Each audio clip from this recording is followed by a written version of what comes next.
Hey, Jeff. Hey, Eric. How are you? I'm pretty good. How are you? Doing well, thank you.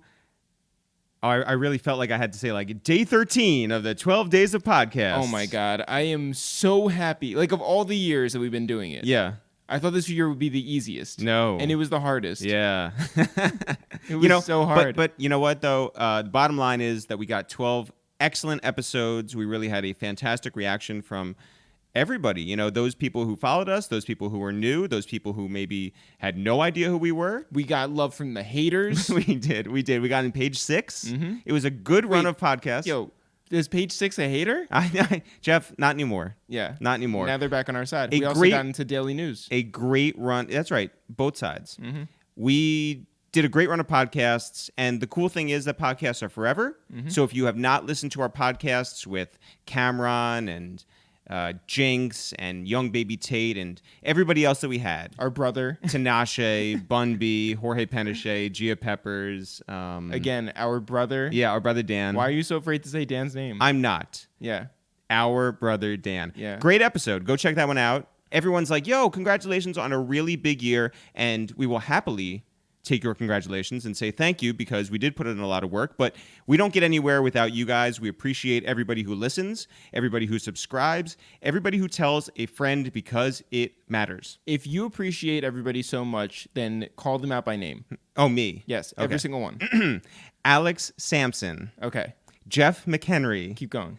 Aaron Roden. Keep going. Brandon Jinx Jenkins. Keep going. Oh, man. Corey Towns. Keep going. Jeff Rosenthal. Keep going. That's it? There's so many people to thank. We really do, guys, honestly, appreciate everybody. Stu Cornelius. Everybody. Remember Brown. Everybody who tunes in and checks out A Waste of Time with It's the Real. Jeff, as this is the last podcast of 2019 and Barack Obama. Possibly the first episode of 2020, we wanted to end the year off right and start the year off right. Mm-hmm. Who's on the podcast today? On the podcast today is our friend Hovain Hylton. That's right, Hovain Hylton, who is a partner over at Cinematic Music Group. Maybe you know him from being a manager. Maybe you know him from being an on-air personality. Maybe you know him from being a regular and constant Twitterer.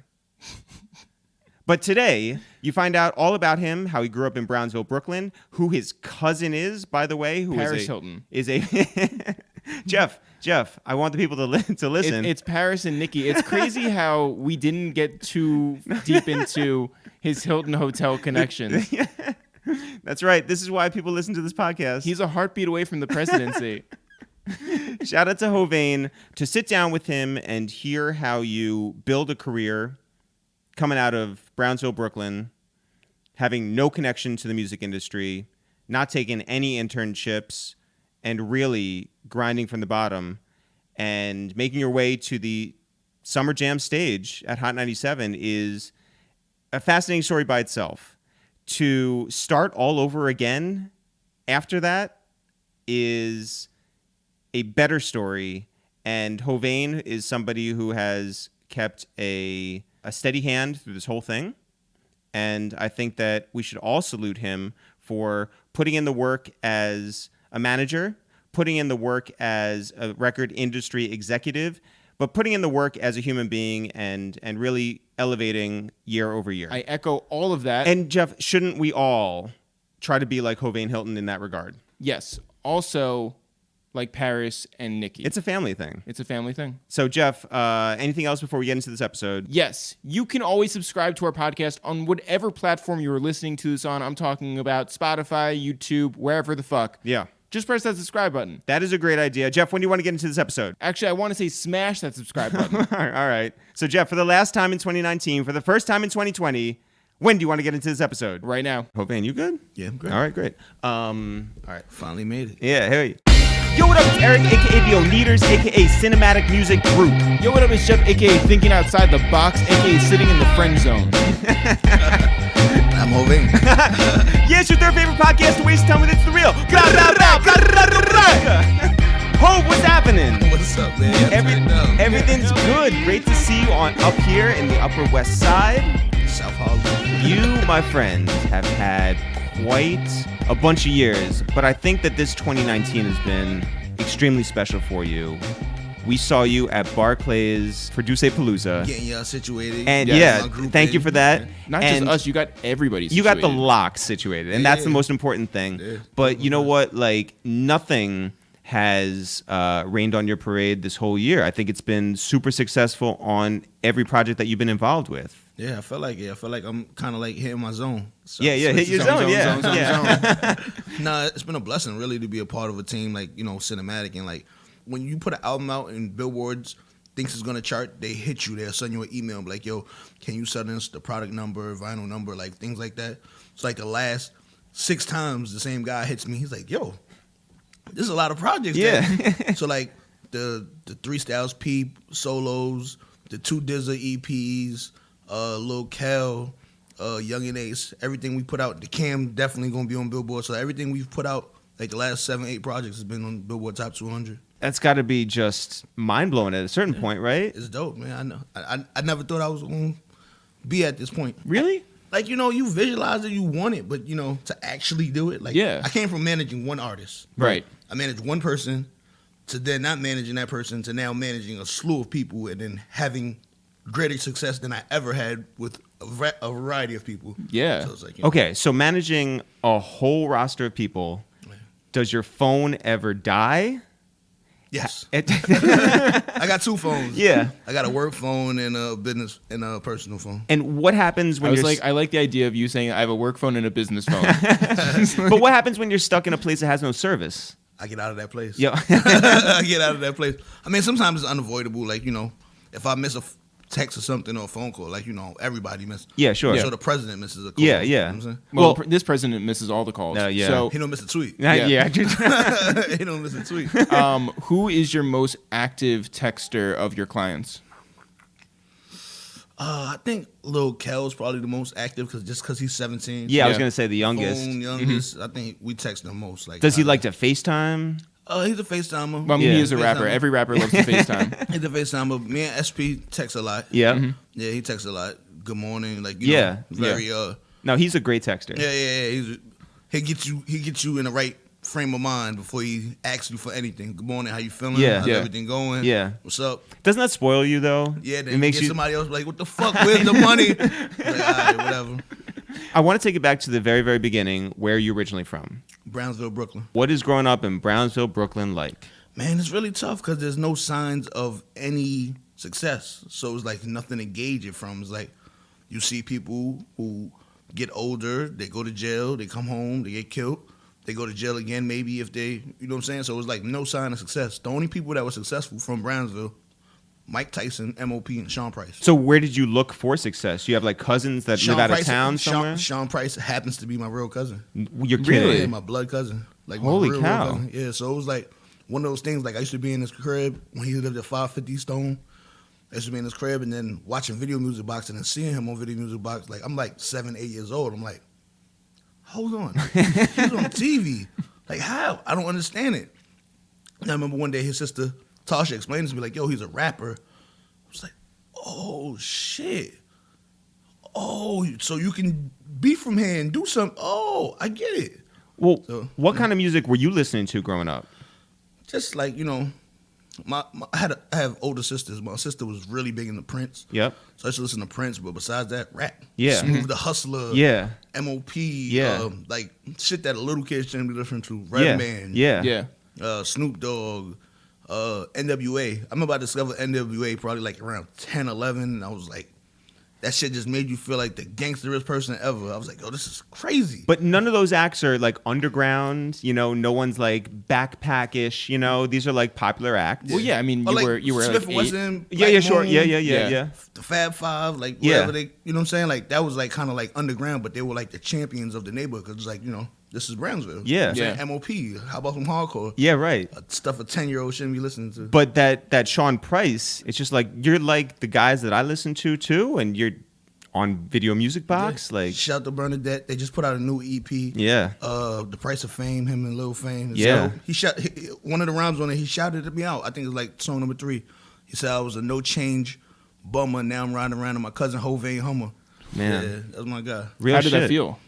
I mean, when he did that verse that day, he played it for me. I was like, oh, that shit is dope. But it's like, it's kind of bittersweet that he gets his flowers when he's not here. For Yeah. sure. Yeah. What did your parents do? My mom was a teacher for like 35 years before she retired, and before my pops died, he was an RN. When you were growing up and you see success from your cousin, are you like, I want to be a part of that situation, or are you like? He's definitely the reason why I'm in music, because I was like, damn, I don't know what it is I want to do, but I want to do something that leads me to success. But I love music, so like, you know what I'm saying? Yeah. I didn't know if I was gonna be a rapper, singer, DJ. Could have been any of those producer. things. And It was gonna be something in music ever since I was a little kid. I knew that. So when you get to high school and you're like forming into more of a human being, what are you getting into like creatively? Kind of like. Are you rapping? Are you singing? Are you DJing? Nah, not singing. Yeah. I definitely had like a very light rap career. Yeah. So around high school, it was like, rapping in the lunchroom. Did you have a rap name? Yeah, I did. You have to tell us. Yeah, I know. Yeah. John Street. John Street. All right. Yeah. That sounds like a Philly rapper. Yeah, I now. was gonna say. John Street was the mayor of Philly. I know. Yeah. Yeah. Did you have like other friends who were rapping, or was everybody rapping, or was it? I think everybody was rapping at that time, like everybody. So it was just like the thing to do. Did you think anybody was nice in high school? Like any of your classmates? There was a couple people that was really good. That was like, damn, this guy put words together really good. Yeah. Like, But is it something where like you only know like your high school and your surrounding like area where it's like the world is huge, but like you're like, yo, because when we went to high school, there was this kid who played football who was like, his name is Sammy Maldonado, and he ended up being like the #1 rusher for all of New York State. All New York State, and went to Ohio State, and we're just like, yo, like, and he was the king, right? It's just like, it was an option offense, and you just like gave it to him every time, right? So touchdowns, like, and we won championships like year after year. He goes to Ohio State. And like you're playing with the big boys now, Yeah. Which is a different. And then even the smartest kid in your high school goes to like some college, and it's like, oh, there's smarter kids, right? Exactly. So were you like, yo, these kids are nice in high school, and you believe in them, and you're like, yo, that one's gonna be like, you know what it was too? Like I'm from Brownsville. I went to school in different areas of Brooklyn. Then I went to high school in Flatbush. So I had friends in Coney Island. I had friends. So I used to be everywhere. People were like, where the fuck do you live? Like, I live in Brownsville, but I used to be like everywhere. Canarsie Night School, Wingate, fucking summer school. How did you get around? Train. Is that because you didn't want to be in Brownsville? It was nothing to do. Yeah. It's like, you know what I'm saying? Like, I would come home. Like, I have a set of friends that still live in Brownsville that I still am cool with to this day. But it's like, really, at the end of the day, there's nothing to do. Yeah. So it's like, you grow up in Brownsville, then you get to see other neighborhoods and other places. Like, oh shit, y'all be outside and just chilling, or y'all go here every Friday. It's like, oh, all right, that's dope. So having friends in different areas, like I met rappers from different places, so I would have a good gauge of like, oh, nah, he's actually good. Yeah, you know what I'm saying. And did P lead you into any of these like environments? No, not really. Nah, him and Drew Howard was running around doing anything, getting money. And it was. So you didn't go to Duck Down or anything, or? Nah, not really. I might have went to one show. Here's a thing that was like kind of like a 360 moment. At a time, me and Sick was doing these concerts called the Famous Factory. Yeah, I think I came to a couple. Yep. And I was able to book him on a show, on one of the shows. I think it was the Dom Kennedy show. I booked him for it, and it was kind of like a full circle moment. Like, oh shit, I booked my cousin, gave him some money. Yeah. Doing shit like. Were you like, yo, do me a favor here, like give me the friends and family, yes, like 100%. I pulled up on him. I said, yo, are you busy next weekend? He's like, nah. What's your rate? Oh, that's your rate? Well, this is how much I have. Yeah. Can you please do it? He was like, yeah, of course I do. What was the first concert you went to? Puffy, Bad Boys and the Family. What? And then how did Madison you? Square Garden. Where were you sitting for that? High up. Yeah. My sister took me. We was in the nosebleeds, but everybody there was in the nosebleeds. Everybody was rocking. It was a good time. Yeah, had a great time. I'm sure, like legendary. Bad Boy and the Family concert. Did you end up going to the reunion concert a couple years ago? I didn't go. I should have. It was very meaningful. Yeah, you know. So you're running around. You're all over Brooklyn. Are you managing? Are you like just still like, interning anywhere? Nah, never. You just have my life. You just had have a love for hip hop, and I hang out with rapper people, street guys, but I wasn't doing anything like full fledged into music. Just had a passion for it. So by the time you end up graduating high school, yes, what's the vision? Where are you going? There was no vision. I went to college for like 2 years. Oh my god! I definitely thought you were gonna be like 2 days. Like two. Where'd you go to college? First, I went to New York City Tech. Yep. Yeah. Then I finished there. Then I was like, I don't really want to do nothing else. Kind of like, you know what I'm saying? Yeah. Did that concern like your mom? Yeah, it was like, yo, you know, she's big on education. Yeah. She Yeah. has a fucking doctorate, so she's like, yo, dog. Like, She also has a career for 30 years. like- Yeah. So it was kind of like one of those things like, what are you going to do? And what was the answer? I'm going to sell drugs, man. Well, did you feel like you could like figure it out later? Were you like, yo, I'll take this job or that job and I'll like, you know, put in my time and Yeah, like I want to say I had 3 jobs my whole career that didn't include music. 2, like besides some of you from like when you were a little kid, besides those little jobs, I worked at a call center for like 2 months. Like, you know, call people with surveys. I was like probably like 17. man. That shit was terrible. Yeah. It was in Long Island. Yeah. People hanging Depressing, up on you. like in Oh. yeah. And then the other job I had worked at Burlington Coat Factory for like 7 months. Like Wow. 6-7 months. And I was like, nah, never. As a salesman? Nah, cashier. Oh, really? I was Okay. a cashier. Yeah. I was cool. I had a car then. Like I was driving my manager home. My manager didn't even have a car. So Damn. like I'm driving, I'm getting money. It was Yeah. like, Wait, how did you have a car? Okay. Some certain things. Yeah. This Okay. isn't that type of interview. What were your friends doing? going selling drugs, being in Brownsville. Just, So like you know. even going to college was a big step. Yeah, 100%. Yeah. Like, from my area, 100%. Did you honestly think that 17, 18 years old that you might settle down in Brownsville and never leave? That's definitely one of those things because you'd be like, man, I'm gonna be a fucking failure. Like it was like, damn, like you might sell drugs, get to a certain level, you might go to jail, you might get killed, but it's like, you know, there's no kingpins coming no more. It's not happening. Like, Yeah. you know, you're not gonna sell drugs and be fucking Nicky Barnes and Right. skate off. That doesn't happen. Like, so it's like you got to figure something else out because there's no win in your solution. So you don't even see a representation of like what a win actually looks like. So it's like, yeah, you kind of just fall into that fucking rigmarole of selling drugs, getting a little bit of money, selling some more drugs, getting a little bit of money. But it's like there's no, you're in the hamster wheel. You don't even realize it. There's no way out. Yeah. Shouts to Puff. If you if you can't see outside of the storm, right? How do you make your way past that? Determination.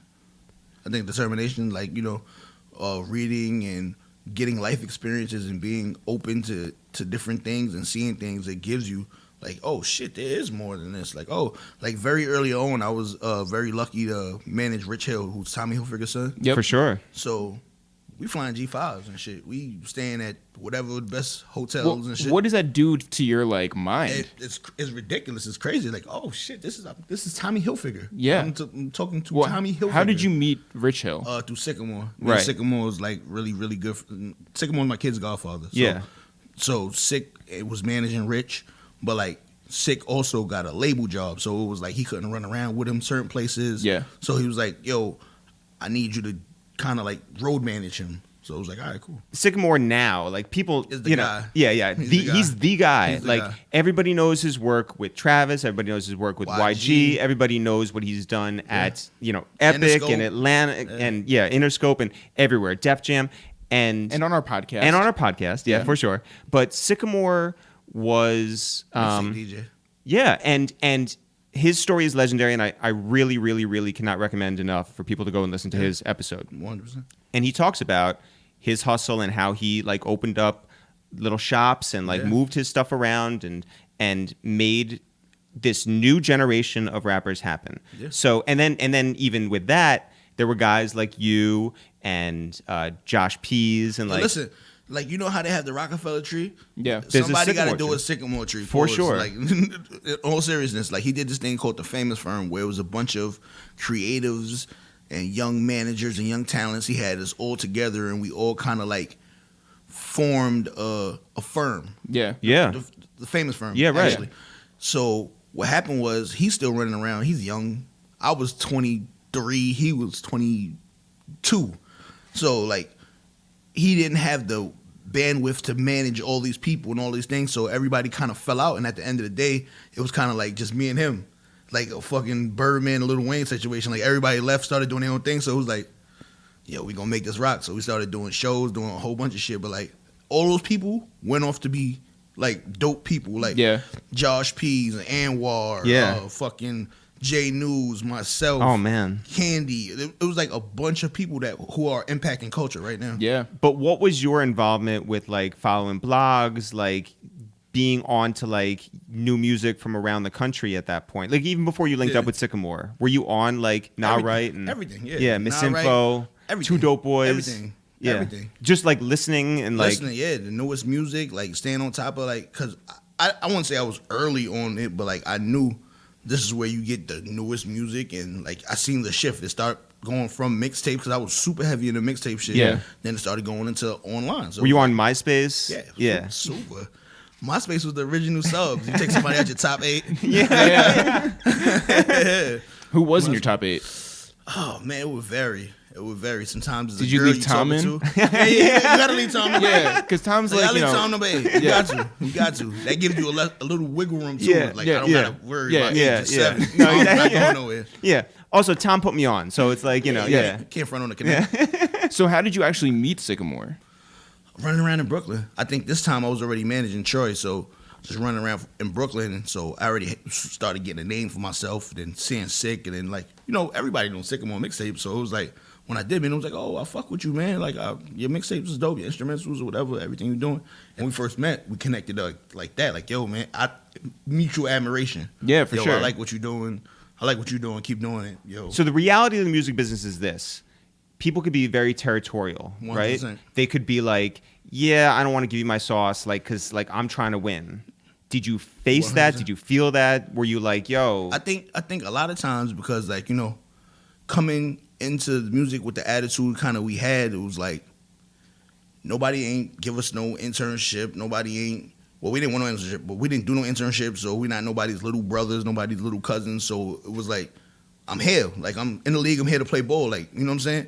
It wasn't kind of like somebody walked us in like, oh yeah, they're cool. It's cool to fuck with them. Yeah. It was kind of like, fuck y'all, you corny. You corny. Yeah. I'm here too. Yeah. So it was kind of like one of those type of things. So I think a lot of times they rub people wrong. So people were kind of like abrasive to us. Like, I don't know about these guys. Like, you know what I'm saying? So you were doing it like no connections, like totally from the ground up. Totally, 100%. What was your mission? Was your mission to sign a major label deal? What did you ideally want when you're a young man and you're running around with one artist? At first, it was recognition.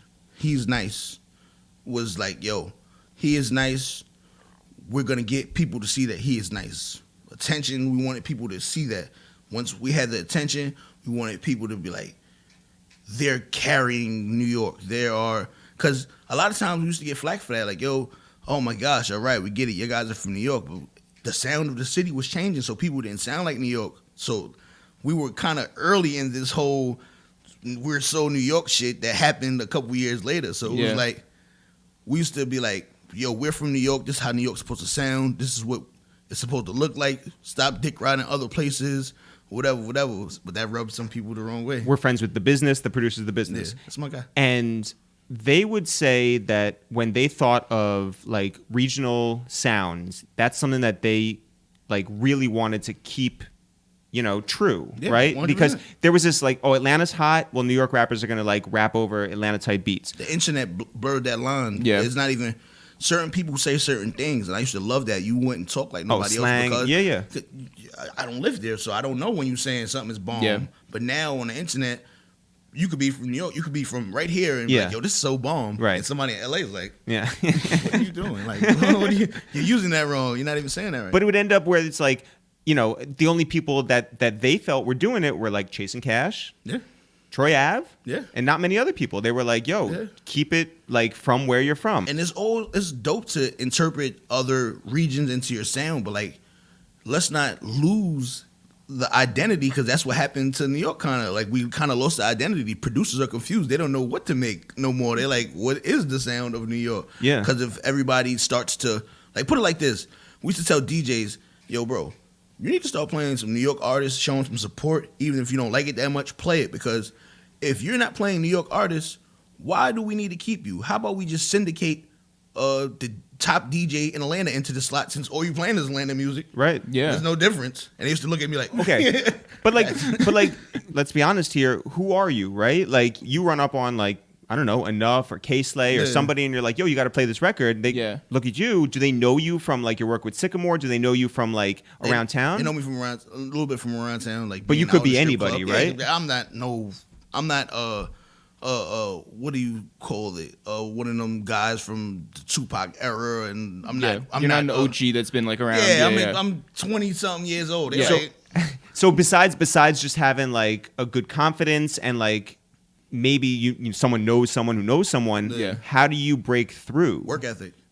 One thing I never say about us in that time or whatever, like whatever happened, we worked hard. Whatever. But what does that mean when you work hard, right? Like, because I mean, like a lot of people out there might be like, so you just like talk to people over and over, and you're persistent. Like, this was like a grassroots thing. Like, we was going selling our CDs from like place to place. If there's a showcase, if there's a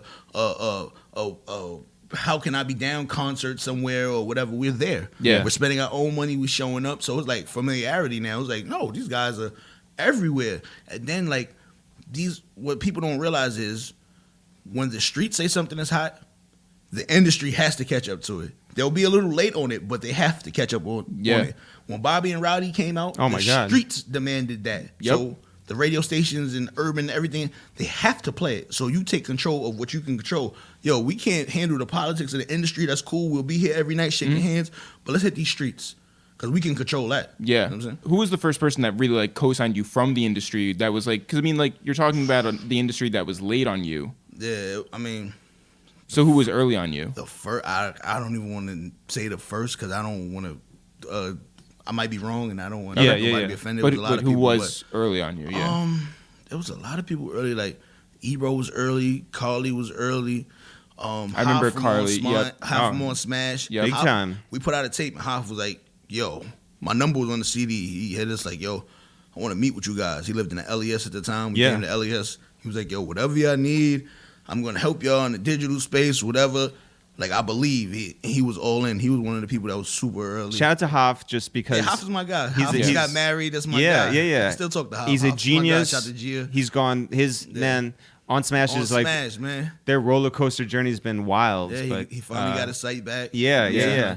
So. Butch Lewis was very early in believing on us. Butch Lewis was a boxing promoter who he was kind of like a mentor to a lot of young black millionaires and showing them how to get money and things to do. So like Jay-Z was somebody he kind of like had under his tutelage and showed them money moves and shit like that. So in turn, he gave him a record label at Def Jam. So Butch Lewis was like an early believer in us too. Okay, so you've seen Private Flights and Tommy Hilfiger, Money, coming back to the hood, and then you start grassroots. Yeah. And you were willing to like ride this out. Yeah. You were like, "Yo, okay, I get what it is." What's the other option? No, I guess the other option is like, or Dwayne Reed or something. Yeah. Support your local drug dealer. You know what I'm saying? So you're doing this. Does your family understand that? No. Like my mom's from the Bahamas, my pop's from Jamaica, so I'm like first generation American. Right. Yeah. I'm born in Brooklyn, whatever. So it's like, they don't really grasp. Like, my mother don't grasp it fully still to this day. Today. I got platinum plaques and shit. Right. She's like, we'll go somewhere if somebody want to take a picture with me. My mom's be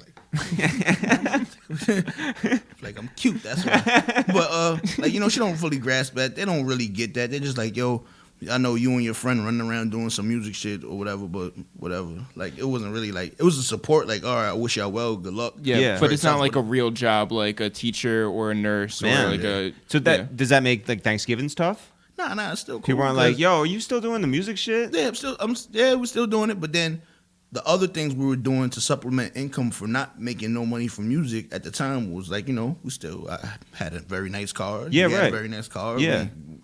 If you ask me for some money, here's some right. money. So. Okay, how much pride did you have in doing it independently and not having backing? That was like the biggest thing to stand on. Yeah. Because it was like, yo, look, there's no body behind door number one. Oh, we're not paying for that video. No one's pressing the button. Yeah. That being said, and this is something that we go through on our end, if a building got behind, wouldn't you be just like, yes, like whatever? It has to be the right amount of money. It has to be the right amount of thing because y'all put 12 years of sweat equity into this thing. So you're not going to let somebody come with a money bag and control you because that's prostitution. Yeah, right. People that do anything for money are prostitutes. Yeah. So you guys on a regular basis would sit down and just be like, all right, this is where we're at. And this is where we need to go. And how do we map that out? Yeah, kind of. Like, man. Take a heat check. Like, damn, this year we didn't get picked for the fucking festival stage. That's fucking crazy. We didn't get the XXL. Shit, we need to fucking work harder. What are we going to do? Let's figure some shit out. Let's work harder. We turned it up. All right, next year, festival stage. Oh, shit, yeah, Drake. Festival stage again. Fuck. No XXL cover. Damn. All right. Now we got the XXL cover. Then we did the main stage 2 times in a row. It was like, oh my gosh, oh. In that time, there was brushback. Yeah, 100%. Like, why did they get in this? Really, to be honest, like the first year we got the main stage, it was a risk for them. They did that. It was a risk. It was like, yo, y'all not signed to anyone. Right. Y'all 100% independent. Like, right. We're the first independent artist ever to do Summer Jam. Like 100%. Hit that main stage. 100% independent. Like, so it was kind of like, it was a little risque for them, but then we proved them right by we caught a hit. All about the money. Then it was like, aha. When LeBron went down to Miami, he flipped that switch and became the bad guy. They understood their role. Yeah. Do you think when you guys hit that stage and you're playing in Giant Stadium in front of everybody, not just in the parking lot anymore? Yeah. Did you own that? Were you just like, yeah, fuck everyone? We deserve this shit. Hell yeah, fuck.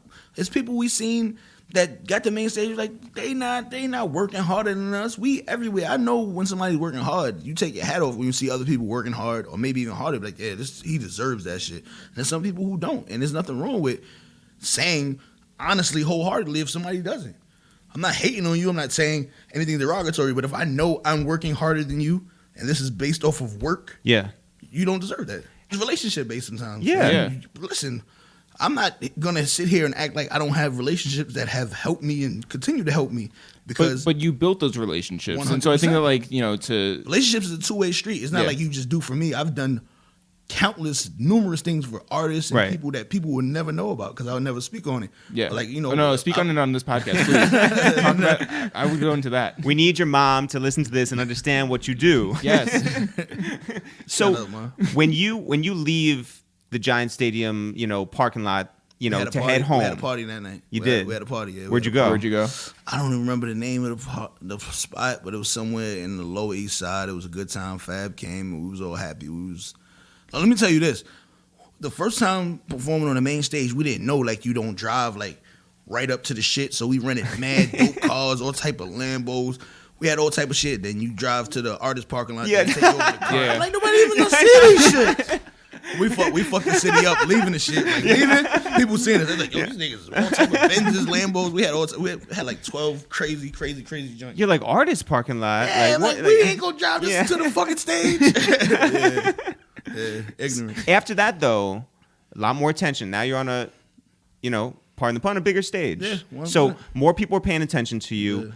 Rick Ross, Def Jam, different places that. Did you meet with everybody? Just about, yeah. Who were you impressed by? Kevin Liles. Kevin Liles was a good one. I met with Leon Todd at 300 early. I respect them both tremendously. Like, I have a great relationship with Todd back from his Asylum days with Joey. So, like, that was cool.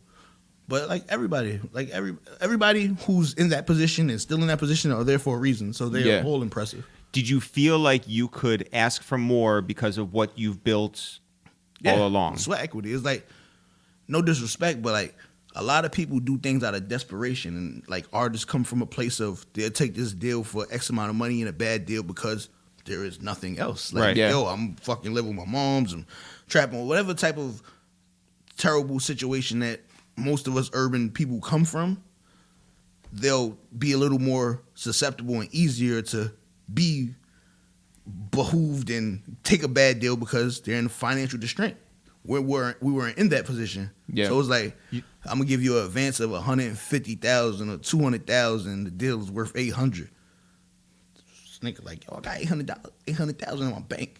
Like, yeah. Like, how you offering me what I have. You're negotiating from a position of strength. Yeah. It's a different type of negotiation. So it was like, yo, we can just stay independent and kind of make. So you walked out those rooms. Yeah, like, you know, not disrespectfully, but No, you know, of course. it was just Yeah.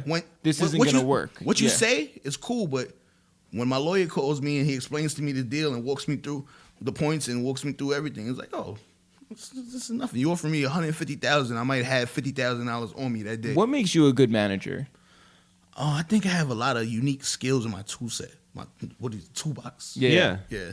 I think that, like, you know, I'm not like one of those managers that be with you all day, every day, but I can do that. I have relationships that are super high, like the presidents of companies. Then I have relationships that are with people that these people wouldn't necessarily talk to. I have street ties and relations with people. So it's like, you know, it's unique. When you think about putting that first big album out, right? And there's a bunch of big features on there. Yeah. And you think about the process of getting all those features in. Again, you're not dealing with like a major label or A&Rs or, you know. Direct to artists. What do you think about the work that you put in on your end? I'm sure you guys did things, you know, together, separately, whatever. What do you think about the job that you did in getting all those artists to be a part of it? I think, like I said, it was 50-50, but I think I did a great job. And I think that is a reason that people know me. You know what I'm saying? People know me not because of I'm a snazzy dresser and handsome and have a great name. Those are all true. But it's because of the work. People know me for my work. I think maybe you can call 8 random people out your phone that's not in the music industry and ask them who a certain big name manager is. They're like, I don't fucking know. Why do you know me? A manager that was managing an artist that wasn't even signed to a major. Never. So it's like, it's a reason I'm known. I'm known for my work. And by the way, not everything is pretty. When you guys had to go to a gig in, Connecticut, dog, you're driving, right? The first tour we ever went on was the Life is So Exciting tour with Fab and Pusha T. We were opening for them. It was a dope tour. Like, I think Cheo Webb hit us like maybe 48 hours before, yo, we don't got no money for you. We have opportunity. I had just bought my Hummer. I had an H3. So he was like, yo, we're going to go take this Hummer. We're going to hit the road. We driving. We sleeping in O'Connor lodges. We doing whatever. Do you remember what year this was? Around? Pre-Soul Tape 2. Soul Tape 2 dropped in what, 11? Yeah, so 2010, something like that? Yeah. Okay. 10, maybe so gas is not cheap? No, gas. You're driving a Hummer? H3. It was the smaller one. Yeah, but still. No, it's not a fucking, hybrid. It wasn't a Prius. It wasn't a Prius. So we packed it up and did what you have to do. Like, a lot of times, like, you can be confident and cocky and egotistical, like some things people say, but you also can be humble and willing to sacrifice. You know what I'm saying? At the same time. Both of those things can be true. Like Rozelle. Yeah. Yo, we didn't have no ego. Yo, we letting us open up. These are 2 artists we both love and respect. They have great fan bases. We can open up when they're getting a nickel. Yeah. Let's go. And also, no one needs to know that. Like, they look and all that they see is Troy Ave is on that bill. Yeah, 100%. So 100%. So you make those sacrifices when you put that album out, and that also was a big deal too. You went independent. There was people talked about what the splits were, or you should have signed this, that, and the other thing. But after you put a project out like that, and you got all those features on there, and you legitimize yourself by being on that Summer Jam stage, how do you feel? It was almost like it's validation, but it's like we need more. It's validation, like, yo, I told y'all fucking idiots. I should have been, you know what I'm saying? But it's like, we need more. Like, you revel in it, but I want more. I have a terrible streak of ambition. I want more. So it's all potential. Yeah, it's like, yo, we did great. It's cool. People like the album. We need more. How does your impatience come out? I mean, and sometimes curse words. I try not to be like, like a type of person who's unpleasant. I try not to get too high. I find you to be like actually one of the more pleasant people. I try to be all the time, because if you let what people say, like if you tell me, yo, you're the greatest, and you tell me I'm the worst. Yeah. Both of these points are valid. Like, you can't ignore the positive or take in the positive and ignore the hate. So I try not to get too high on either. You could praise me. I don't let that go to my head. You could say something bad to me. I don't let that go to my heart. You know what I'm saying? I have self-confidence. I'm self-aware. I know who I am. You know what I'm saying? That's very key. Knowing who you are. Yeah. But there's also understanding that there's things beyond your control. 100%. So 100%. you guys are on a trajectory. Yeah. Everything is good. You're feeling great. Yeah. There's nothing that can stop you Yeah. until it does stop. Yeah. Your guys' working relationship ended in quite a spectacular form. I think that it's been in the news. People understand the logistics of it. But when you think back on showing up at that venue, when you think about like what you guys had built, and all of a sudden, months later, you guys are not working together. Yeah. Troy dragged your name around, and you have to reset. Like, honestly, what does that do to your heart? Because this is your friend too. You know what it do? It really, like, it makes you focus within. Like, you know what I'm saying? Like, a lot of times, like, especially a manager job is a thankless job. Like, you know what I'm saying? Like, I don't look for thanks in it because that's stupid. You look for thanks in a thankless job, you'll be disappointed. So it's like, You'll get 15% of a thanks. Yeah. 20. Yeah. But it makes you say, like, you know, let me focus all that energy and all that confusion, all of that mites, all of the things that you might feel, you try to kind of like focus on me. What can I do better? What have I done wrong? You know what I'm saying? Because if you look inward before you try to place blame on other things, other variables that you can't control, you're always going to be short. So you kind of like self-reflect. Like, so I took some time to kind of like look into me, like, what did I do wrong? What can I do better? Maybe I should invest energy into me. Maybe I should focus a little more on my family, on, like, you know what I'm saying? Like, shit like that. Were you ever like, yo, like, not us? Like, this wouldn't, like. It happens, though. Like, you know, people fall out in business every day. Yeah. I think people sensationalize it because it is hip hop, it is rap. But how many times do people start things and they don't end up together? Yeah. That just happens. No, in for sure. Business. Yeah. Like, it's nothing. Or personal relationships. I mean, like anything. You with the girlfriend you lost your virginity to? Right. No. Right? Like, like, yeah. I am. Yeah. It happened last week. At the time when you felt a love for your first love, did you ever imagine I'll be over it and it's whatever? No. Like, you Right. could see her walking down the street, like, hey, what's up? And keep it moving. Like, you know what I'm saying? Mm-hmm. It's never a time where you imagine it being over, but when it's over, it's over. So, okay, you look inward. Yeah. You spend more time with your family. Yeah. Did you have a chance to escape? Did you go somewhere and like just turn your phone off? Or was it right back to work? It wasn't really right back to work. It was kind of like I had a I have a great support system of friends and family, girlfriend, wife, like shit like that. So it was like these people were like, yo, man, we're not going to let you have your head down. Come on. The Sickamores, the Karen Civils, the B-Dots. They're like, yo, come on, dog. You going to get this shit right. You know what I'm saying? Rob Markman, like, you know what I'm saying? Did it ever seem bigger than you could handle? No. Because I come from a place of, I come from this place of despair and death and friends killing friends. So you're still up. I have a friend who killed his brother. And like, I've dealt with real life issues before I ever did anything in music. But I mean, that being said, like, there is this sort of like power imbalance in him dragging your name around, right? Like, you couldn't come back at him in the same way. And I don't know that was even your impulse, but I'm just saying that there's this thing where it's just like people handle shit how they handle shit. Yeah. How you react to it is on you. Mm-hmm. You know what I'm saying? Like, I choose never to talk about anybody I got money with or did anything with. Like, you know what I'm saying? That's just not what I do. You know what I'm saying? Mm-hmm. That he chooses to do other, that's on him. What was the last time you talked to him? Or has it just been like the last time was the last time? Yeah, I think like the last time was the last time. Probably like however long it been, 3.5 years, 3 years or whatever. Like, yeah. Around wow.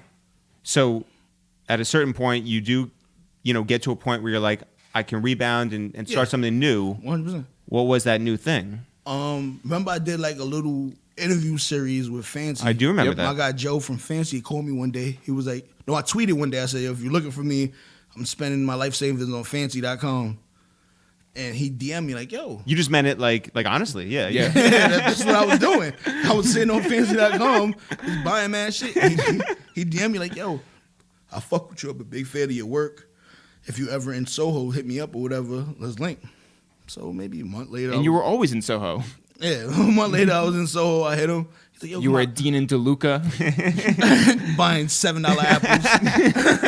apples. Ridiculous. Apples are crazy. But yo, you're gonna get an Apple sponsorship. I know, yeah. Please send them in. I love apples. Yeah. But I meant the computers. Yeah. Oh, Oh, that too. Those too. Yeah. Yeah, shout out to Apple. But I went to go visit him. We kicked it. We talked about some ideas. He talked about he wanted to do more original content for the joint because he has the clientele that he wants, but he doesn't have the wider audience that know what fancy is or whatever. So we talked about some shows. I sat with my friends, came up with a name for the show. It was Best Seat in the House. And he was like, yo, let's just find a host. I'm like, yeah, let's find a host. So we think about it. He's like, won't you be the host? Everybody likes you. You know everybody. I'm like, yeah, I'm not no fucking host, you know, camera person. He's like, yo, let's just do one. And if you do one and it is good, let's entertain. So he told me what the bag was per episode. So, and you said, let's go. Yeah, you said, I spent that on fancy.com. Yeah, let me get some money back. Yeah. So we did the one. The first person we did was Charlemagne, and it was received very well, and people liked it. So I was like, oh, maybe I could do this. So I started doing that for a little bit, and then like artists always been reaching out to me throughout my career, whether it's established artists, newer coming artists. I'm a name that somehow, luckily, thanks for my reputation and hard work, gets mentioned to other artists. So you're in a lot of powerful group chats. Yeah. You know? Yeah. So like, if it's a new artist, somebody's breaking, like, yo, you should meet with Hovain. So it's been a bunch of artists that I've met with, and sometimes it's a little older artists, like artists that might have been from my childhood that are looking for new management. They were like, yo, man, I want you to manage me or whatever. So the first person I think I started managing was Rob Markman with his like newfound rap career. And then I think Styles reached out to me to manage him and Sheek. And then it just started snowballing. In that moment when you are, you know, in this new world of interviewing and you're in front of a camera and you're sitting down with Rick Ross and like, that shit went super viral. It was on TMZ for a week. But like, how do you move forward with that? Because you're like, yo, all of a sudden it's like, I guess I'm doing a different job now. Yeah, because it's like I have a great relationship with Ross already. So we're talking like friends. So it wasn't like I'm doing a job. They're just taping a conversation with Sure, him. Yeah. I'm doing my notes and writing shit down that I would ask, which is a little different than a regular friend conversation. But like, it wasn't like any different than two friends talking on camera. No, sure. But like, it's not easy to book guests. Oh, dog. And you're talking about people who are impossible. Respect for what you guys do and other people do, dog. Like, I can say it now because it happened, but like that Ross interview was supposed to happen like 3 or 4 times. Like, you know what I'm saying? The camera crew came and got to pay them. Oh my God. They rented shit, but like he had something else to do, or he had a long press day. He's tired. Like, you know, that's my guy. So it's like I'm not gonna press. All right, cool, whatever, bro. You know what I'm saying? And what's crazy is one day we was supposed to link for the interview, but he didn't do the interview, but we still hung out anyway and kicked it. And then, was that frustrating? I mean, like, you know, we gonna smoke. It's a little bit like, yo, we could have been doing this right now, but like I understand and I respect people's space, so it was like, cool, whatever. But then we did do it. Look what it turned out to be. So to know the backstories that go into how y'all people canceling y'all, and sure, that's real. It's an insight and a respect that I have for y'all that is real. No, appreciate that. But that's also something where it's just like, can't go out there and let people know that. It's perception is everything. Perception is everything. Like, when an interview came out, it was all over. It did great numbers. It was on TMZ. As far as anyone knew, Ross showed up on time the first time, and left and after. shouts to Ross. Yeah, exactly.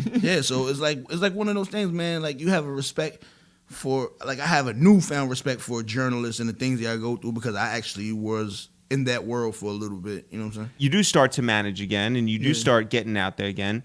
Is it weird to get back into those same shoes and move around like that again, or is it like riding a bike? It's like riding a bike. It's like riding a bike, but now it's like it's a different bike. You used to a fucking BMX. Now is a 10-speed. It's a different bike, but it's still a bike. Because now it's different artists. Now and also you're more known. You're more established. Yeah. You know a little bit of like, oh, okay, this is a shortcut to get to this person. I don't have to do the introduction again. I'm not introducing myself to anybody anymore. Yeah, people know who I am. So now you got a whole bunch of phone numbers, and you're like, all right, cool. Let me do this way.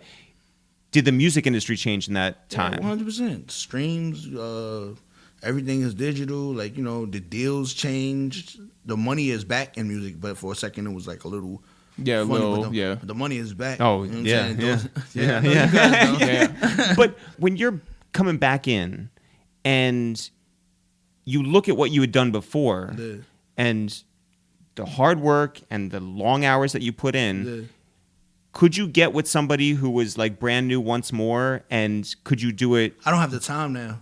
Like, so now it's like I don't have the time to take somebody or build with somebody from the beginning umbilical stages to get to the point where we were. I don't have the time now. So it's like, I couldn't really work with one specific artist and just do that locked in, because I have a team of people. Yeah, now. for sure. It's a management company. Yeah. Well, and that was a big announcement too. I remember like the Billboard article and everything, and it's you and Jonny Shipes coming together. Yeah, which was weird in the first place. You Well, know what I'm saying? what was the first time you met Jonny like? Listen, let me tell you how life is crazy. I manage Rich Hil, right? Yep. Rich Hil, first tour he goes on is the Smokers Club tour by Jonny Shipes. Boom, I met him there in passing. Cool. We had Nip, R.I.P. on the Smokers Club on the Famous Factory in Brooklyn. First time I'm playing in Brooklyn. Yeah. Guess who we booked it through? Jonny Shipes, because of, you know what I'm saying? Yeah. Sycamore's first manager was Jonny Shipes. Crazy. Yeah, so it was like, it was kind of like, it was destiny almost. Smoke Dizza was like one of my best friends, one of his best friends. Exactly right. Yo, Shipes want to meet with you. I'm like, all right, cool, whatever. So we meet.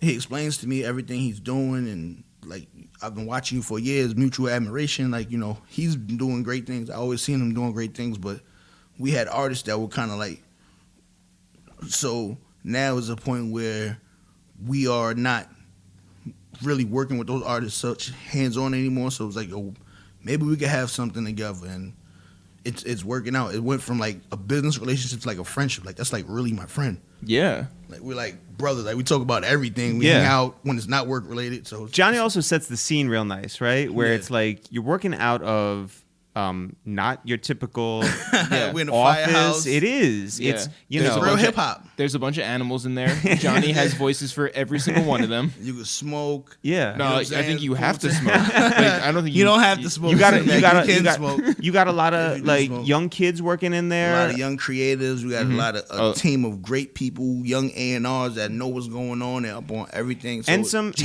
tenured vets. Yeah. Chris Hershey, Hirsch, busy, Shutter Hirsch, you yeah. know. So it's a real good vibe in there. Yeah. You know, you got the rooftop. You got the rooftop. It's a real nice vibe in there. It's not your typical office. It is your typical office. It's not what your typical office is now, because a lot of people like the N.O.R.Es of the world, like, yo, this give me the loud feel, or the old Def Jam feel. That's how it used to be. A dice game might break out. That's what hip hop's supposed to be. That's What what artists just coming supposed through. to be. Now it's Yeah. a little more corporate. You're It's a right. little- You're right. You know You're what I'm right. saying? Yeah. This is what hip hop's supposed to be. Yeah. Yeah. Like, I never. You work you're at a record label, and the artists come through. Oh, you can't smoke in here. It's kind of crazy. Yeah. Yeah. Did you ever think that you would be actually in a corporate environment? Never. Never. And that's the biggest thing that Shipes has helped me with, like, kind of like acclimating myself with a team. I'm used to doing everything myself. I know that's a big Delegation, thing. Yeah. and, like, utilizing my team and working in a corporate setting. And like, just the other day, I was at Anchorage Capital Group's Christmas party. He's like one of our partners, and they're like the biggest money firm in the world. Like, you know what I'm saying? And I'm in that room maneuvering around with these corporate people. It was like, life is Wait, crazy. how was the DJ? DJ was cool, and Busta performed. I got Busta Oh, for them to perform. what? So yeah, That's it was that's crazy. awesome. Yeah, it was a great time. By the way, When is Busta's album coming out? Yeah. 20. Listen, I'm gonna stick by this. Yeah. 2020, the album will come, and it will be contender for album of the year. We heard the album, right? Oh, okay. Like, Oh, yeah. so you know. We went Yeah. up there. I mean, it is You know. done, or Yeah. it was done. It's done. Yeah, I don't It's know. done. Yeah. I don't know if it's still he's done. It's he's done. been working for 7 years. It's done. Yeah, because everybody said it was the best album of 2018. Then it was the best album of 2019.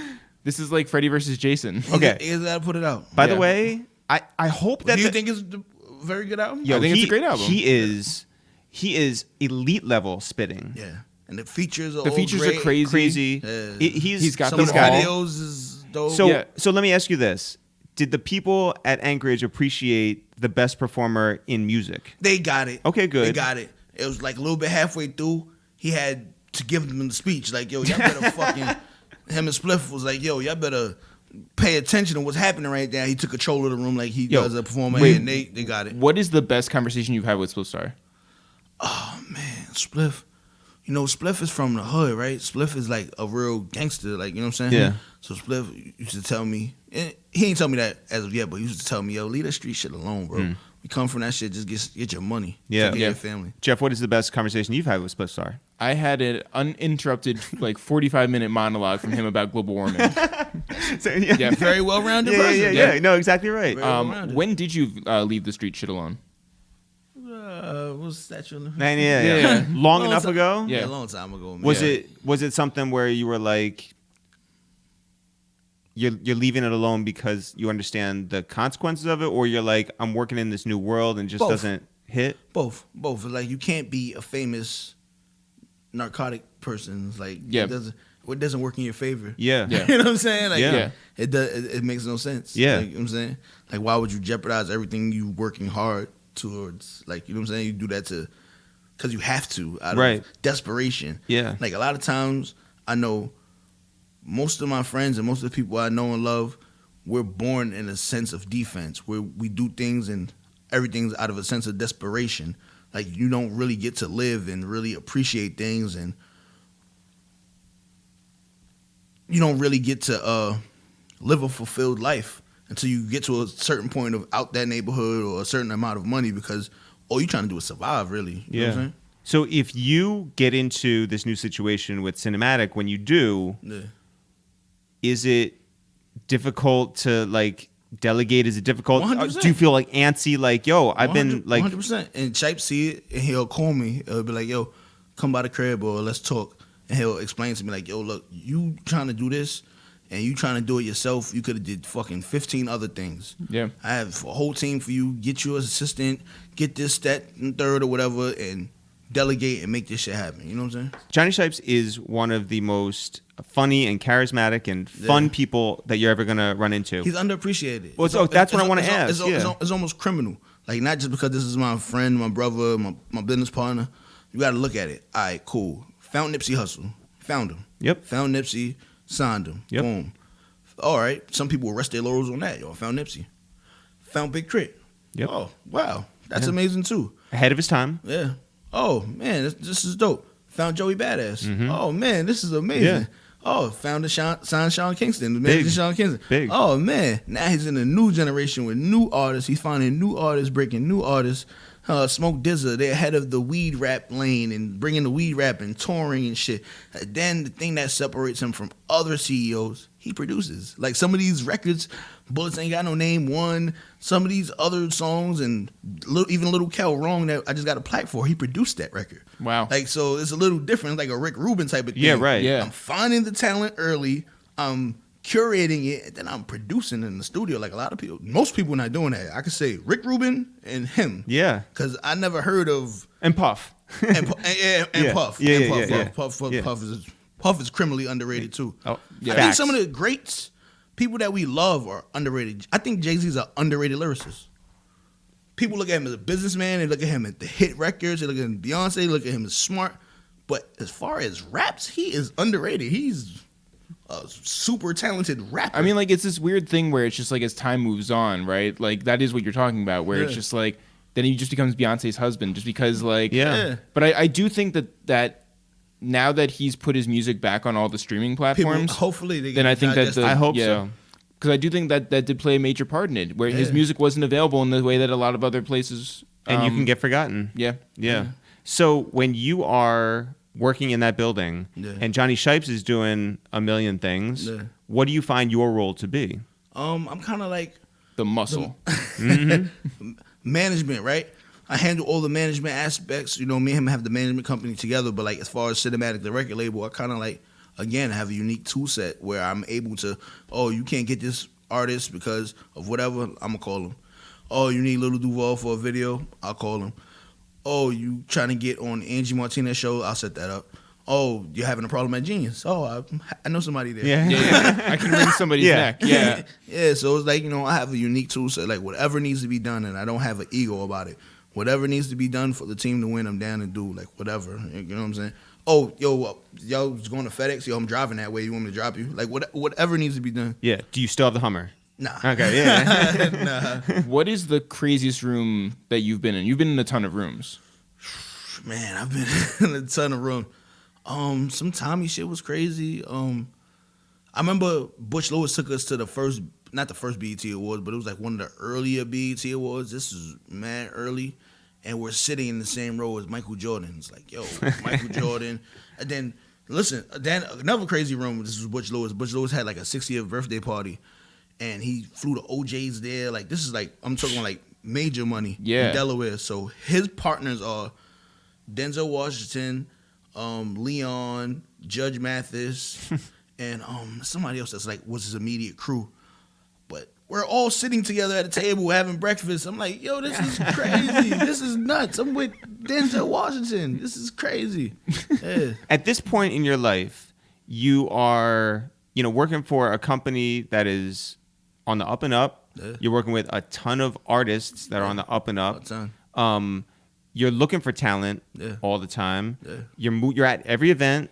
We see you at, whether it's like the Def Jam party, whether it's at like Barclays for Duce Palooza, you move around. Yo, I had a flight that morning from the Barclays, Duce Palooza. I had a flight at 6 that morning because Kel was performing at Rolling Loud, LA.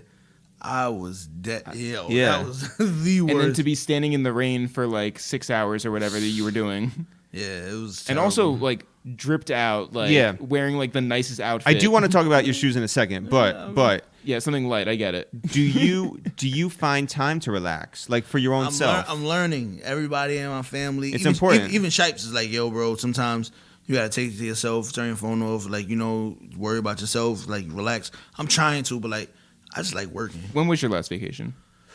I went to Jamaica like 3 months ago. Okay, that's not bad. Yeah. Do you find that you're working so hard because you're like trying to make up for like what happened in the past? Nah, I just want to be great. Like I want to be great. Like I had a brief, maybe 3 month period where we were kicking it with Chris Lighty right before he passed. Wow. Like, you know what I'm saying? And I want to be great. Like, you know what I'm saying? Like I strive to be like one of them one name people like Russell, Puff. Yeah. You know what I'm saying? Like I want to be great, and I've seen up close what it takes to be great. And there's a certain determination, there's a certain level of work. Like when Puff was on his shit, it wasn't taking no fucking days off. It wasn't no kicking it. Puff was working. What do you think you're lacking in that department? Because like I wouldn't, if you're saying that you're not there yet, like what is that? I think a lot of times like I don't do shit like this. Like people don't know what's up with me unless I tell them. Like you know what I'm saying? Like a lot of times people will act like they don't know what the fuck is up with you if you don't tell them. Like no disrespect, but if y'all don't wave that y'all did 12 years in your face, I bet you people in front of y'all like y'all just they probably just started a cute little podcast. No, for sure. Yeah. So sometimes you need your ego. You got to remind these niggas like, no, I'm not fucking around. We do this for real. We doing this on our own. Yeah. We sell out this. We did the fucking Rockefeller. Sometimes you have to remind niggas that I don't do enough of that. Yeah. You know what I'm saying? You are known for your shoes. I think I'm an amazing dresser. It is really awesome to see you promote cinematic like you do. Yeah. You have the chain, you have the jacket. You're always talking about cinematic. Yeah, because I don't want to get it lost. Like I said, I'm gonna have confidence in myself, but I don't want to try to overshadow anything. I don't do all this. You don't do nothing great alone. Like you know what I'm saying? Yeah. I'm sure it's certain things you've done, and it's been 97% you, but you're gonna always say, "Yo, of course, yeah, you know what I'm saying? Absolutely, 100%." People sometimes like I have a personality or I have a name that precedes me, so they'll accredit anything and any success to me, and I don't want that for cinematic. Like I want people to know that Shipes is dope and Hirsch is killing in the digital department and busy with the creatives. I don't ever want that to get lost. Like I'm the only person doing something, or I'm the face of, or you know what I'm saying? It's more than just me, and I always want to give credit where credit is due. But when it comes to your shoes, does anybody outshine you at work? No. Okay. No. Not even close. What is busy is dope, so busy he got some nice pieces. Yeah, he got some nice pieces, but like this is years in the making. Like I've been a snazzy dresser and sneaker addict since a child. You got shit still in the closet that like hasn't seen the light of day? Still. No. Yeah, I got some shit. Wait, is there a point to like keeping it in there? Clark Kent says wear your shoes. I wear look, I got them in Travis's right now. No, I see him. It's courtesy of Cactus Jack and my friends over there. Yeah. But like I like to wear shit, but like sometimes you're like, yo, let me just hold on to this a little bit because I don't want to, you know what I'm saying? Do you break them out for special situations? Like when you go into a meeting, you're like, I know what I'm doing here? Not really. I go with the feeling. I wish I was that type of person. Do you dress from the ground up? Yes. Okay. You got to. I don't understand people that do the opposite. Like, yo, I put on my shirt. Then I look for... I got like those container stores, clear bins. Yep. Yeah. So like, I can see. I look. I survey the land. Yeah. And I look and I'm like, Yeah, I'll do this. Then I'll. Do you have any like grailed pieces that you haven't gotten yet? Yo, I'm gonna be really honest, and as crazy as a blessing, I kind of got everything I ever wanted. Like, it's not no sneakers that I'm like, damn, I didn't get those I wanted. You know what? It's one pair. The silver foam posit David Robinsons, I never had them. What size are you? 12. Yeah. I was about to say, this is your life. Do you ever go on eBay to look for shoes? Are you out there like? I ain't really an eBay. Were you on type Nike of guy. Talk? Like, Yeah. Oh, okay. All right. I was one of those kids that used to sit on the Nike app and design shoes for hours that we're not gonna order. Do you? Oh, Yeah. Those. do you hate bots? Yeah. Dog, this shit is so stressful. Are you up on Saturday mornings? Like, Yes. Yeah. And then I'll be in different cities and I mess up the time. oh or- yeah. I'm like, what the fuck? But you know what it is with the app? I learned the more you spend with them, the higher the algorithm is you're going to get the shoes. Because it was a stretch. Oh, where I yeah. got It's like Las Vegas rules. It was a stretch Or it's like where YouTube, by the way, I got so, yeah. everything I wanted for like 4 things in a row. Like, Yeah. instant. I'm like, oh. By the way, you're not afraid to pay for a shoe. No, I'm not afraid. You know, like there's Yeah. people who just like, will Yeah, not. no. But Yeah, I just I use have the a app limit for though. fun. I have a limit. yeah, I would I'm hope not- so. I'm not one of those guys that pays $1,700 for some sneakers. I have great rationales because I start to say $1,700. I'm like, yo, I could just take a little trip to Miami. You know what I'm saying? $1,700 for some sneakers. Yeah, is like, yeah. I have Wait, a for limit. one pair? Yeah, like some people pay it. They pay $1,700, $3,000. Wait, Yo, I have you a see, limit. like my face was just like, I don't understand. $200 over retail is the highest I'm going Yeah. ever. what is the best backstage area that you've been in? Because I'm gonna be completely honest here. Wow. You know that Barclays, that Duce Palooza had all of our like favorite artists up there performing, Yeah. right? But like Yeah, we were sort of like just like pinballing around. we didn't see any of the performances. We've seen No. them all live like Yeah, a yeah, million yeah. times. The honest truth is like we have more fun just hanging out with everyone, right? Yeah. What's the wildest backstage you've been a part of? It's been it's been some ones. I think I seen State Property in Philly at TLA. Ooh, That was like That's a good one. That was like a movie. That was a movie. yo, I swear to God, I don't take it for granted. Like our friendship with like Freeway, especially Yeah. last week or whatever, 2 weeks ago. We were in a circle with like all of them. Yeah, Yeah. like It like- wasn't- it oh, wasn't- and it Chris, was Chris all and in the Neve, green room. Chris, Yeah. Chris and Neve fuck with us too. But then it was like all of a sudden it was like, oh, Beanie's right Petey. here, Yeah. and Petey, and like Yeah. that was wild. Yeah, it's dope, man. Do you still get like surprised anymore? 100%. I'm a fan. Yeah. Yeah. I'm still a fan. Like I'm not. And by the way, that's cool. None of this, I'm not lost on none of this. Like N.O.R.E is like one of my closest friends in the music business. I Shouts was to the N.O.R.E. Big biggest shouts to N.O.R.E. Noriega fan Oh, ever in the history of the world. Yeah. So for me to be a person who I can call him anytime, he's gonna answer. Jadakiss and Styles P. Man. I used to have posters of the Locks all over my room. So for me to be someone who, like, they play music for him, like, what do you think? The fuck, it's amazing. What do you mean? What do I think? it's a mind Yeah, fuck. yeah. It's mind-blowing. It like blows my mind every single time that any of them know my actual name. Yeah, it's like it's crazy. Like Not just like tall one. Or that yeah, one. yeah. Even if yeah. sometimes you look back at your life and you're like, yo, I never seen this coming. Like Fat Joe is like a friend. This is someone like I. Oh, used so you to- guys are both friends with Fat Joe. Me and Yeah, yeah, we are. Yeah, Fat because Joe doesn't know who I am. yeah. I'll introduce you. That's No, fine. but Yeah, like thank Joe, you. You we- will yeah, because we were just- Eric won't. because I won't. we were just in Mexico. Me, N.O.R.E, and Fat Joe. We were at Enough Wedding, and they was like, "Yo, you're an honorary Hispanic now." Yeah. was like, we got to come up with a Hispanic name for you. So, yeah, that's my guy. But like some of the people, like it's validation almost to have the respect of people you grew up looking up to, and you know what I'm saying. Like when an artist that you were like listening to and hanging on every word, like, yo, I want you to manage me. Like that's like a total. That's all the validation you need. It's what I'm saying? it's really interesting, and we've talked about this a bunch recently because we live in this world now where it's like a lot of people, unfortunately, fight for the validation of like random screen names Yeah, You know, retweet me, say that I'm cool. or comments Yeah. or like whatever it is, Yeah. and it's like at the end of the day, it's like, yo, the conversation that I can have with Jim Jones in my hallway in my home is more valuable than like whatever anyone thinks about the fact that like I forgot to ask one question, Yo.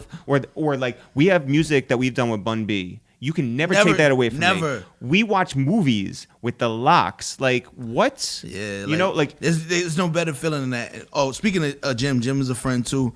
I was super early on this album and I told everybody that it was going to be crazy. People was laughing at me. No, you were right. I told them. But Jim Jones, it was certain artists that like fashion-wise were everything to the community. I remember a period, everybody just like Jim, everybody just like Stack, people just like Shines with the thermals and the Timbs and the hats with the suits and all that.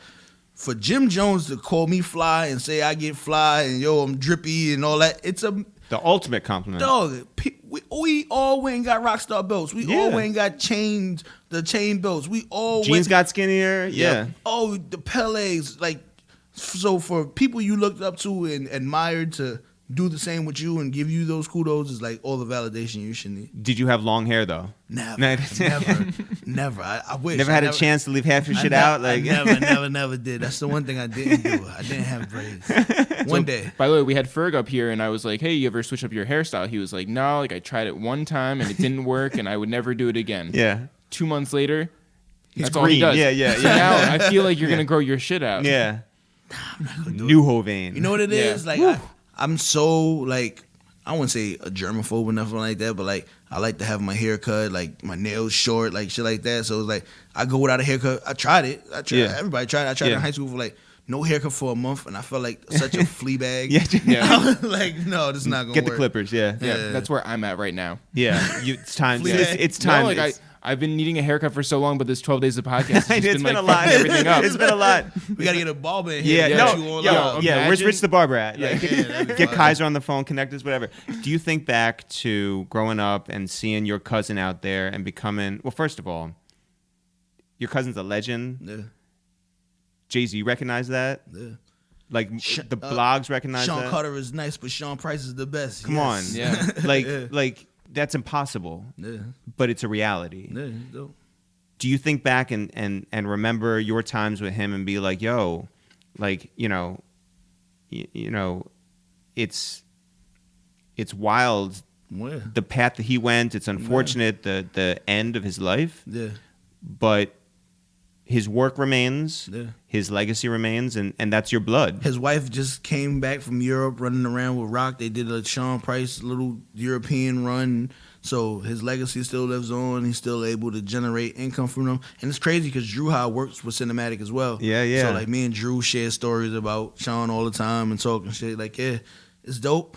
But once again, it's bittersweet. I'd rather him be here and I'd rather him get the praise and get the finances that his shit to get there because it's selling out. But like, you know. And have his kids see him, you know? Like, I mean, that's most important. Yeah. You know what I'm saying? He was everything to his kids. So for you, you know, growing up in Brownsville, Brooklyn, to make it out here, to go through ups and downs, work harder than ever and see it pay off, how does that feel? It feels good, but like I want more. Like, you know what I'm saying? Just mad at these 30 under 30 lists and 40 under 40 lists that I should be on. Like, you know what I'm saying? I want more. Why is that validation from like because you know how those lists get made? Listen, it's political, but at the end of the day, like, you know, I'm participating in this sport. We're in this class together, so everybody in my class is getting an award, and you're not. You was something wrong. We're in this class, and I'm getting equally as. You want your all-star look? Yeah, Listen, I'm in the league. I'm scoring too. I'm not. I'm not getting 2 points a night. We're impacting culture. Yeah, you know what I'm saying? Okay. Be clear. What if I don't get it? Yeah. Listen, niggas know because I be out every day. We're gonna burn down the buildings. We get it. Yeah, let's do it. When I'm out and about, the people who know, they know. Yeah. The movers and shakers, the Joey Ies, the Leos, they know. I see you doing your thing, man. Keep doing it. I mean, Joey's seen it from the beginning. He has seen it from the beginning. Exactly. So, like, you know what I'm saying? Be very clear here. Were you a Brooklyn Nets fan way before? No. I'm gonna keep it real. Yo, I was a diehard Knicks fan. But like, they used to ruin me. Like, ruin my whole day. Like, they would kill me. And then the Nets came. Then there's hip hop infused. They got Biggie thing hanging up there. Yep, they did it the right way. So it's like, you know, listen, you're gonna stay with an abusive girlfriend your whole life.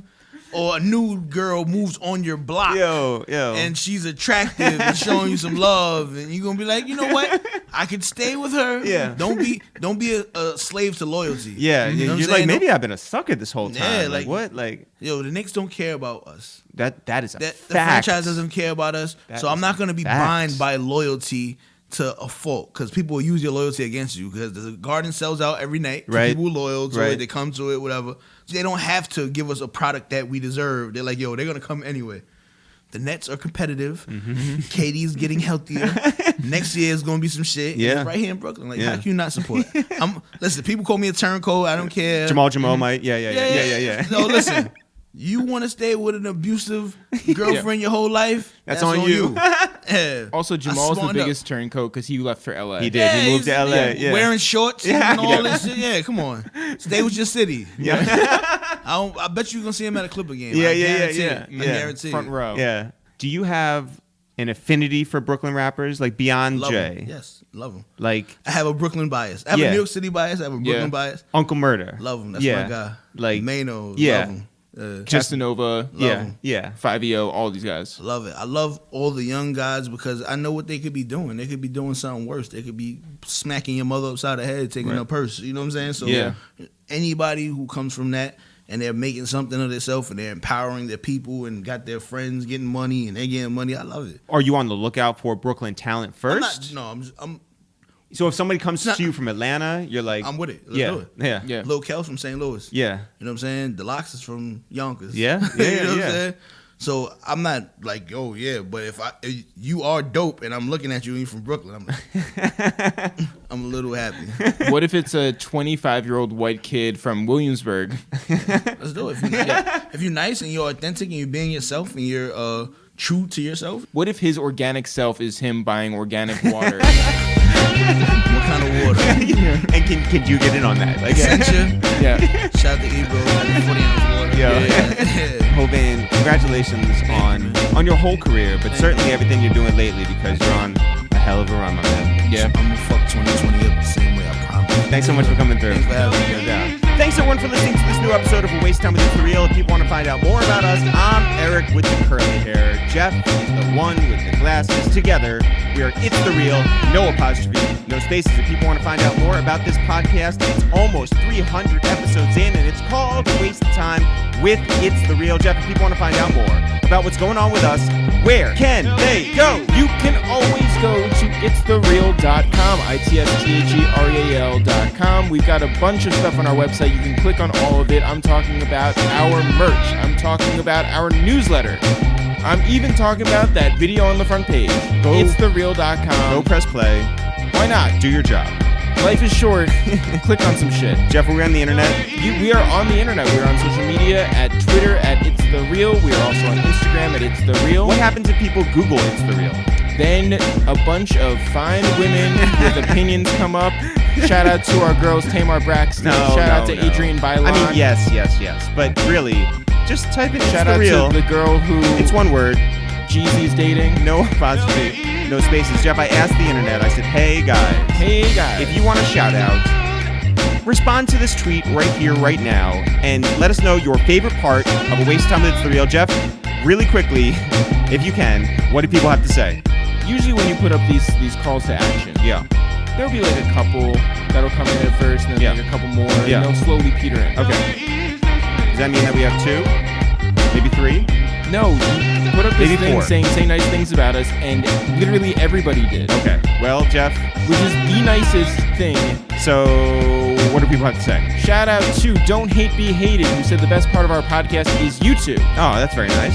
Great guests are important, but I've listened to every episode regardless of the guest because I know what you two bring to the table, and I always leave having learned something about everyone on the mic. That is really awesome. I also want to shout out El Braina Cacos, who said, I like that it stays authentic and real. Yes. Also, Don't Hate Be Hated said, no shout out necessary, for real, for real. Well, but it's too late. too late. It's too late. That damn pen, Yes. Napricorn, Great name. Great name. said the questions, always, it's not the typical questions, and guests always feel like friends just having a conversation. Oh yeah, and the callbacks, fuck it, everything, LOL. Neek Supreme said, what's up, fellas? Just appreciate the honesty that your questions bring forth with every guest on the podcast. Thank you guys so much. Thank you. One and only JT said definitely the intros, but if the vocals were up more, it would be a little better to hear all of them. That's on you. That's on me. That's on you.